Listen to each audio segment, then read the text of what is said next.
Hi, guys. Coach, we've talked about the potential of some of these young receivers for a long time, and I recognize, not every completion is born of the same thing. Some of it's good route running, some of it's bad coverage, whatever. But just, whether it's Donovan with the long run, Omar with the way he was kind of able to evade guys on that catch, just what does a game like that do, I guess, for the confidence of a young group there where you can see the talent and maybe now you can put it on film to say this is what you guys can do collectively? Yeah, well, we're going to find out what it does for their confidence for sure, because now there's video evidence, right? So I would assume, knowing those guys, that it's going to do a lot of good for their confidence going forward. That you got video evidence against top 10 teams. So and like you say, Dono, he better score on that one, right? I mean, has never been a more open wide receiver in the history of football, so he needs to do that one. But then Coop definitely ran a good route and made a good move and got in the end zone. So, yeah, I think it's going to do a lot of good for him.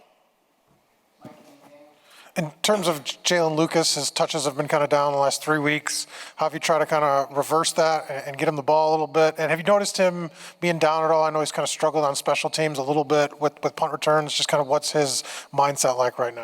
Well, I mean, I'm not involved with special teams, so I can't speak to that, right? But no, Jalen is a high priority for us to get him touches.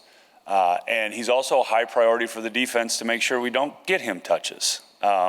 So there's a little bit of a cat and mouse game there going on, right? That we're trying to be creative. We're trying to get him touches, but at the same time, defense takes him away, then something else is there. So there remains to be a high priority with us. That's not going to change. He's dynamic. Certainly, hasn't been that the last 2 weeks because his touches are down. So my job to get his touches up and do that. But it's also, you got to move the offense and you got to win the game, score points. So, there's a lot of things going into that, but that's still a priority. Yeah, that penultimate offensive possession, just with the way that the way that it played out with 3 straight runs and then all of that. So I'm pretty sure Coach Allen mentioned more aggression was kind of one thing that he noticed watching over. He would have liked to have seen. Just walk us through your thought process in that situation, if there's anything that you would change in retrospect. Yeah, it's pretty easy. Now that the first 2 runs didn't work, I would have passed it now. I mean, they didn't work, right? If they would have worked, it would have been awesome. But, yeah, it's like any play call that you do. If it works, it's great. If it doesn't, you wish you had done something else. So that's no different now. But Coach and I were together on that. We were on the same page on the 3rd down, certainly. And like I say, the first 2 didn't work the way we wanted them to. So you'd like to have them over now.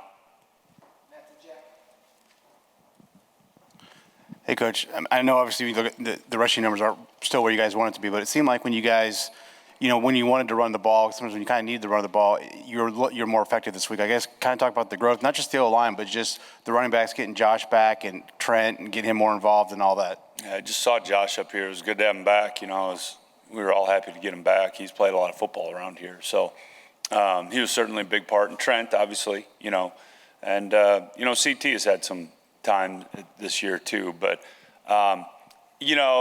you take the sack yard, which you can't take the sack yardage out of it. I get it.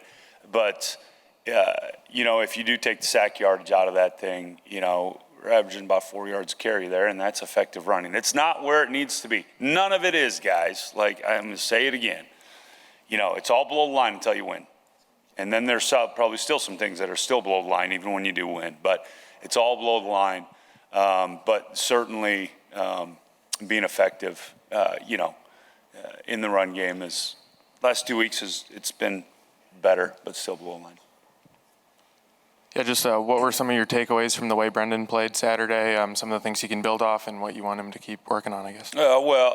Again, I think he played his rear end off. I really do. I don't question that. That's 2 weeks in a row. I think he's played his rear end off. There are a lot of things that, and he knows this, I'm not speaking out of school here. There are a lot of things we got to get going. But certainly his poise on how to operate the offense in a hostile environment with all the different things that we were doing offensively as far as pre-snap motions and movements and things like that was very impressive for a young guy. But there are some things that we left out there yet from the quarterback position, and we just got to grow up. We got to get there faster. They're just it's just life today. It's like being a quarterback in the NFL, right? There's no more thing as sitting a rookie down for a couple of years and letting them grow, unless you're Aaron Rodgers or Jordan Love, right? They seem to be what no one else does. So you got to get them up, get them going. But there's some improvement there again. But I'm going to stress, until you win, it's all below the line. I know, like you talked about, you can't change the calls that already happened at the end of the game, and you just. If you could, wouldn't it be awesome? You go back and just switch one or two, like that'd be every game. Yeah.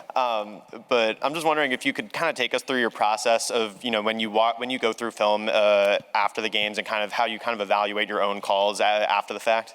Oh, I'm my own worst critic. Like, you guys can't even hold a pen to me on that. I mean, there's no way. I've never called a game in my life that I haven't had calls that I want back. And that's when we've won by a lot, we've lost by a lot, we've won close ones and lost close ones. I have never had that. I don't think I ever will. I don't watch the game right afterwards because I'm usually just too aggravated. Win or loss, I'm just too aggravated. I usually wait. But I was sitting next to Bob Bostad on the plane on the way back, and he had his iPad out, and of course, I'm trying to not, and he's got it over there.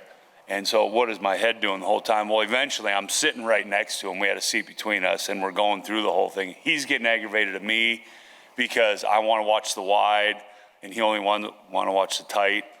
So yeah, it was a little comical. I think Coach Allen snapped his head around. We were arguing with each other about a bunch of stuff too. So yeah, I didn't want to watch it after, but I did. Okay. Go ahead. Mason, then. I guess then looking at the preview process, you mentioned that the review is extensive. How extensive is the looking ahead, and what is that process like? Yeah, well, that's game planning, right? I mean, that's what we did here late last night. I came in here at 5 a.m. this morning, and we'll be here a long time today. And tomorrow, then you incorporate what you think you can do, you practice it, you throw it out, you keep going, and that goes all the way really until Friday night, and I change my mind about 15,000 times between now and then. So, and then Friday night you're done, and you go from there. I change my mind. The game plan set so the kids know it, and they know what's coming, but I change maybe some sequencing stuff all the time. So that is not a good answer to that, man. That's all the time. It's all the time. I guess this might be a bit of a loaded question. I recognize you've had to sort of do it all fast, but when you talk about maybe marrying, play calling to understanding tendencies and strengths of your players, just where do you feel like you are as somebody who's obviously done that a lot in your career, now having to kind of do it midstream with this group? Just, I don't know if you could put a percentage on it or anything, but just maybe how much more comfortable do you feel than when you kind of dug your hands in at first? Oh, then the first day? Yeah, well, first few days. Yeah. I mean, light years from the first day, first week, but light years from where it should be. And I'm not saying that, I'm not using that as an excuse. I'm not using that as anything. It just is what it is, on that. So we're, you just get, like I told you guys in the beginning, I like what works. So we're trying to keep finding those things that work. So we're getting better at it. We're going. A lot more to do. Go ahead. You mentioned Storsby played his rear end off. I'm curious, with your past as an offensive lineman and working with that unit. I played O-line a long time ago. I don't think I could play anymore. My knees don't got it in me, Don. George took it all out of me, man. Now go ahead. So hypothetically, if you are out there, but just kind of, I guess, an overall picture, when you have a quarterback with that type of physicality and that type of effort, how does that change things for the whole offense? Or maybe help things for the offense? Yeah,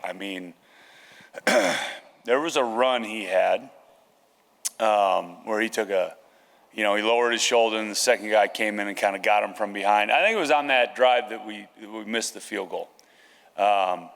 And he took off and ran, and he took a big shot, and he popped right back up. And, I think that shows everybody on that field with him, what he's willing to do because, they're doing it the whole time too. So I think it can only be a positive, right? Only a positive. Pete, last one.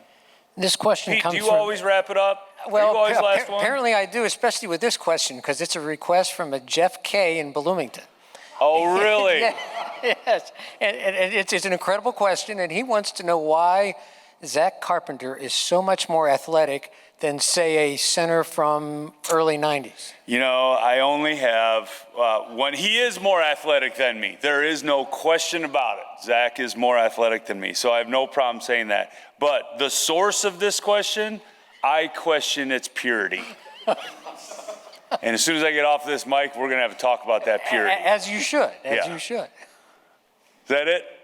All right, thanks, guys. Have a good one.